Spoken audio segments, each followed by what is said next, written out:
what I learned from that book is, he said that once you have a winning webinar, do it for at least 12 months and then you record the final version and then you automate it. Expert secrets. Expert secrets. I think there are a lot of PDF also will be available in a lot of places. You again will find some flavors from KPI, what you learned, and you'll also get flavor of how he built his business, how he, came up with the idea. So they may be, so don't look at the book as the prominent, mind-blowing, like other, KPIs and all. But you will get even one great point out of it now that can change a lot of game. Like what I learned from that book is, he said that once you have a winning webinar, which is winning webinar doesn't mean just online, which is could be winning workshop or winning webinar, do it for at least 12 months. And then you record the final version and then you automate it.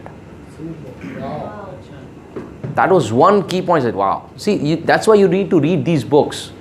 One point now can take your business to a next level. Because look, I was at one point of time, I stopped having, second batch mein. First batch mein I was settled. But I read that book and no.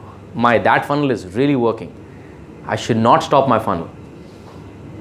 I said, okay, I need to go. See, that's why you need to always keep reinventing yourself as you're moving ahead. Otherwise, you will be again backlog. So that's why those books are very, very, important.